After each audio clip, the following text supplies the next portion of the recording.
Your Own Perfect Medicine by Martha M. Christy. Chapter 1 An Amazing Untold Story.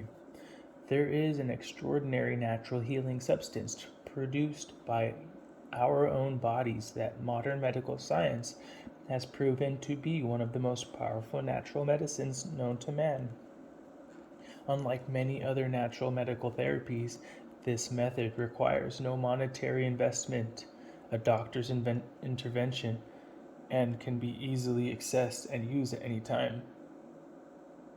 The extensive medical research findings on this natural medicine have never been compiled and released to the general public before now, but those who have been fortunate enough to hear about this medicine and use it have found that it can produce often astounding healing, even when all other therapies have failed. This book tells of the doctors, medical researchers, and the hundreds of other people who have used this extraordinary medicine throughout our century to cure a huge variety of common illnesses and to combat even the most incurable diseases. This is the extraordinary untold story of a natural healing substance so remarkable that it can only be called our own perfect medicine. My own experience with this little-known natural medicine began as a result of my search for an answer to many years of serious chronic illnesses that had begun very early in life. Like thousands of people today, I had developed chronic degenerative disorders that couldn't be helped by conventional medicine and which threatened to permanently destroy my ability to work, function, and simply enjoy life. When I was young, I suffered through the same measles, mumps, chickenpox, and colds that everyone else did, and like other children, I played hard, worked hard, and dreamed of the day when I would become a vigorous, emancipated teenager just like everyone else. But for me, that particular dream wasn't going to come true. One beautiful July morning at the age of 12, I awoke with a start. Suddenly surprised and frightened, I realized I was lying in a dark red pool of blood that was so large it had soaked through even the thick layers of my mattress. Trembling and weak, I pushed myself up out of bed and felt a horrible wrenching pain tear through my abdomen. My worried mother came running in, answered to my screams, but after assessing the situation, said there really wasn't much she could do about the pain of my first menstrual period, but what neither she nor I knew at the time was that what should have been a natural transition to adolescence and menstruating was for me going to become a waking nightmare that lasted almost 30 years. At the onset of each one of my monthly menstrual periods, I would invariably end up either in my doctor's office or at the emergency room of the hospital screaming with pain, bleeding copiously, and passing huge clots of blood. For several months after my periods from hell began, my mother chauffeured me around the city from doctor to doctor with no success until our family doctor finally instituted a monthly regimen of painkillers such as Demerol or Darvon injections and then sent me home with a big round bottle of full-strength prescription codeine, with which I proceeded to dope myself senseless for the next 8 to 10 days. This same cycle was repeated every month for almost 20 years. Throughout adolescence, the simple everyday functions of getting up and going to school were an often monumental and utterly exhausting effort for me. Unlike the rest of my family and friends, I had marked periods of extreme exhaustion. I became extremely susceptible to colds and flu and felt bone-chillingly cold all the time, even in the warmest summer weather.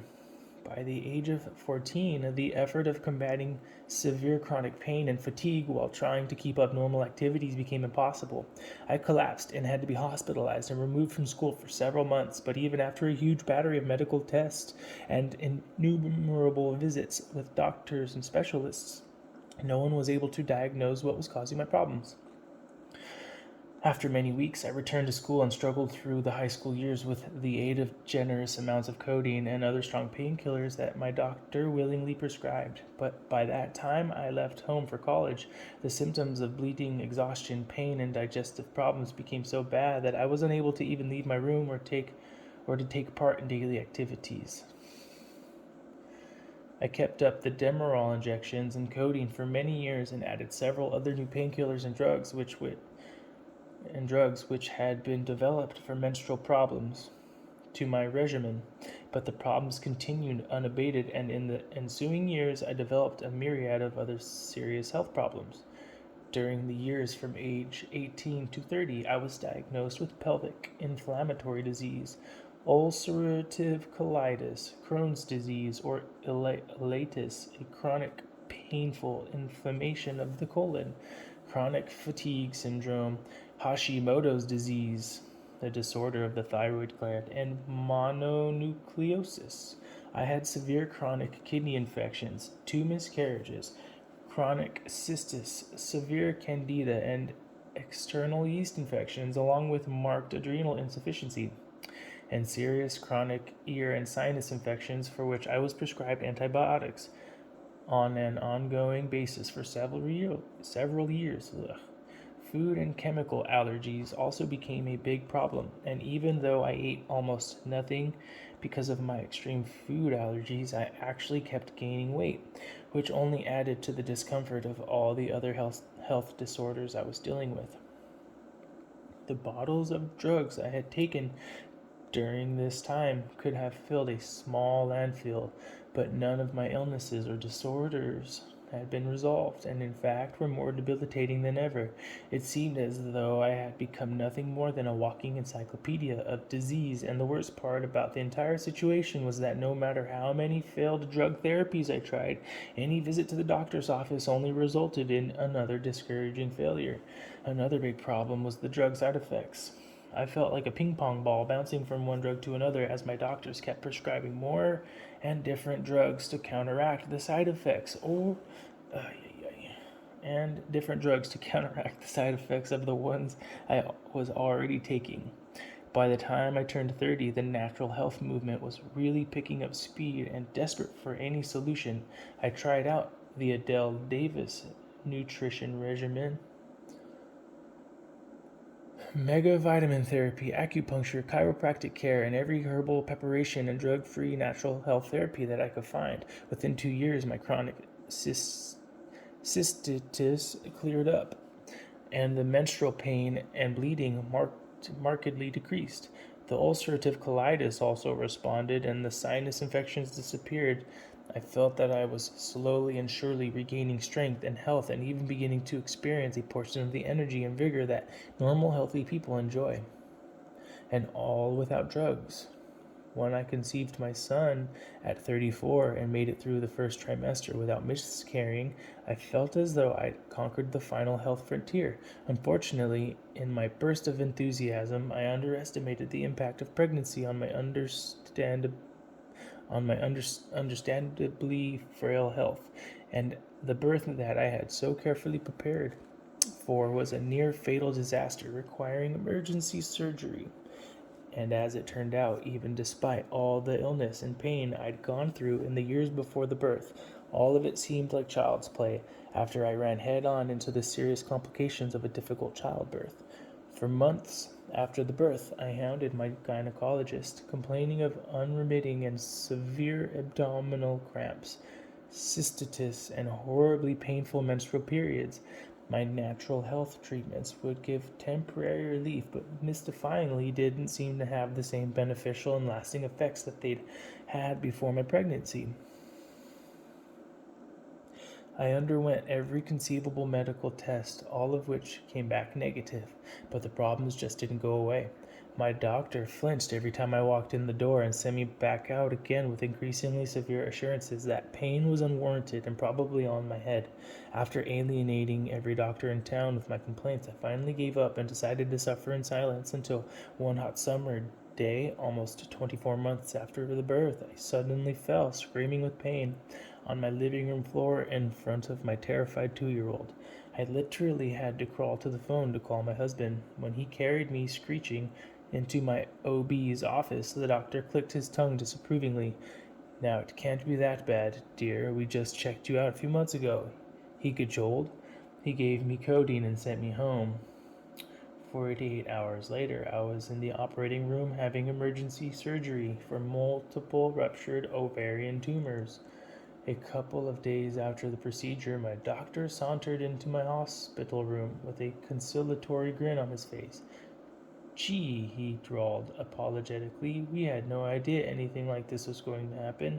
Your ovary looked horrible, engorged to the size of a grapefruit. No wonder you were hurting. Sorry you had to go so long without help, but the tests just never turned up anything. And oh, by the way, the pathologist found a little endometriosis in your right ovary. Endometriosis is an incurable woman's disease in which uterine tissue, for some unknown reason, detaches itself from the uterus, moves to other locations in the body, and attaches itself to other organs or body tissue. This misplaced uterine tissue spontaneously bleeds in response to hormonal changes, causing internal bleeding, scarring, and often excruciating pain that can destroy the woman's ability to live and function normally. This disease is not uncommon among women, but it is incurable, at least by conventional medical standards. My little endometriosis turned into the monster that ate Tokyo. 3 months after my doctor had successfully operated, I was sitting in the ultrasound room at the hospital again, watching as several new endometrial tumors appeared on the monitor screen, accompanied by the usual excruciating pelvic pain, internal bleeding, constipation, hemorrhagic cystitis, and acute exhaustion.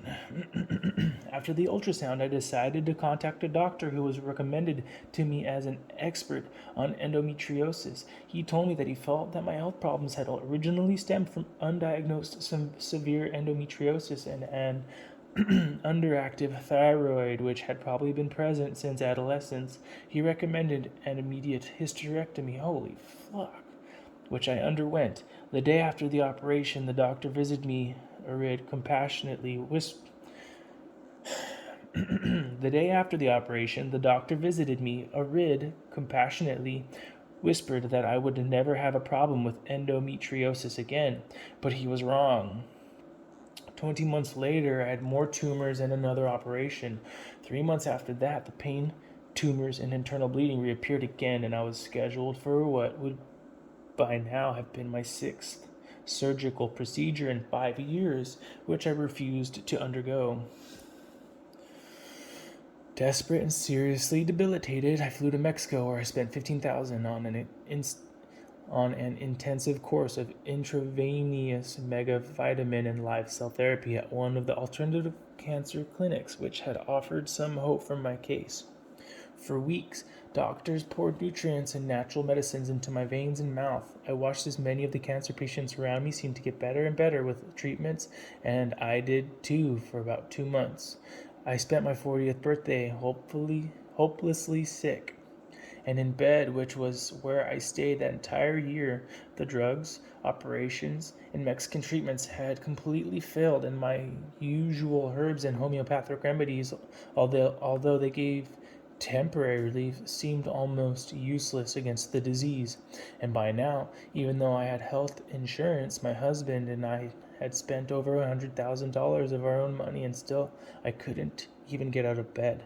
I had one last surgery, which removed another large bleeding tumor. When I got home from the hospital, I weighed 89 pounds and developed a post-surgical infection which required several courses of antibiotics.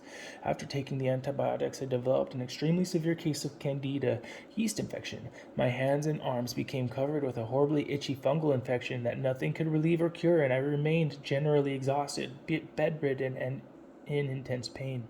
Because of the surgeries, I was also experiencing early and severe menopausal symptoms, hot flashes, mood swings, water retention, and depression. But because endometriosis is exacerbated by estrogen, my doctor recommended that I refrain from taking estrogen supplements, which she said would have relieved the severe and unpleasant symptoms. Several months after the surgery, the all too familiar endometrial symptoms returned.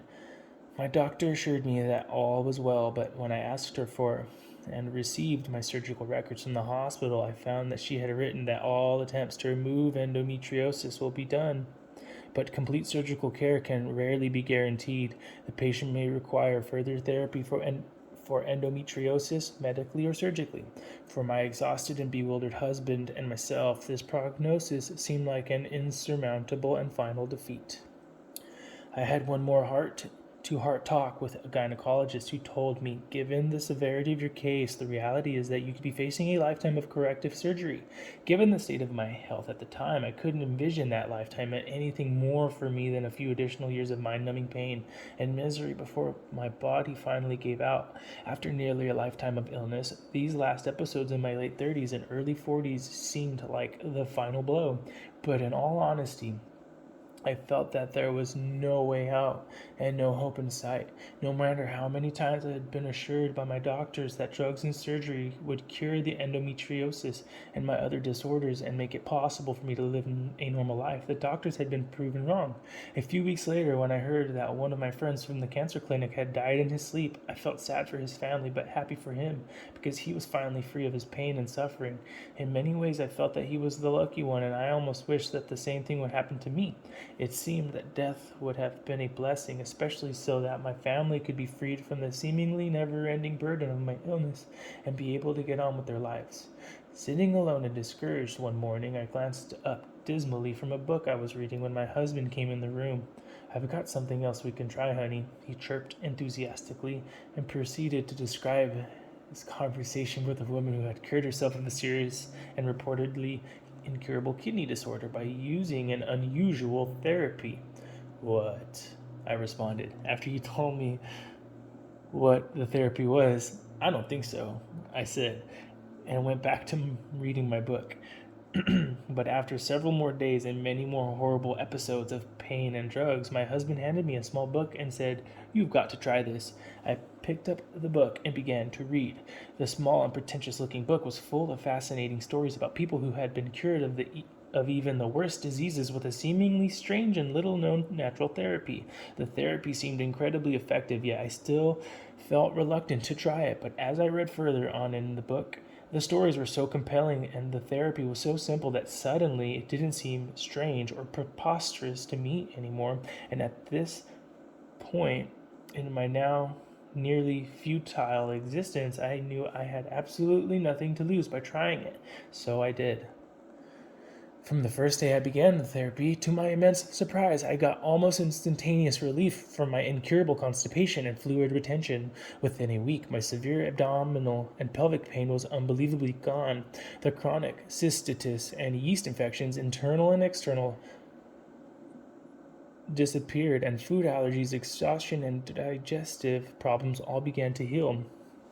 After a few more months of the therapy, I noticed that amazingly my colds, flu, sore throats, and viral symptoms, all of which had resurfaced and become chronic after the surgeries, now rarely made an appearance. My hair, which had fallen out in handfuls after my 5th surgery, became thick and lustrous. My weight normalized, and my energy and strength increased so markedly that I was even able to work again. Last summer, I hiked 4 miles into the Grand Canyon. For the first time in many years, I can swim and even comfortably ride horseback or on my mountain bike for hours at a time, all formerly unimaginable activities, much to my own and my family's amazement. I am back at work, and after 30 years of almost non-stop illness, I have a rich, full life again. And all because of an unbelievably simple and effective natural medicine that almost none of us even knows exists. This natural therapy became, for me, a priceless gift of health. As it has for many others, it gave the fastest, most dramatic results of any natural or man-made medical treatment I have ever tried, and was truly the miraculous happy ending to my long story of illness and failed medical treatments. By using this simple natural medicine along with other natural healing approaches such as homeopathy, herbs, good nutrition, and rest, I have been able to remain consistently disease-free, and I feel better and stronger than I have ever felt in my life since that fateful day in July, so many years ago. And even though this natural medicine seemed so peculiar to me at first, I later discovered to my surprise that medical researchers have been intensively studying and using this medicinal substance for decades. As a matter of fact, unknown to the vast majority of the public, this incredibly simple and wonderful natural treatment is a well proven medical therapy that has been used extensively and successfully throughout the 20th century by doctors and researchers from many different branches of medicine all over the world, and has been shown to be amazingly effective in treating a huge variety of illnesses. It's time that all of us should know about this therapy and about the medical research findings on this truly remarkable natural medicine, which is why I have written this book. Up until this point, whenever anyone wrote or talked about using this substance for healing, they've been told that it's just an unproven folk remedy or old wives' tale.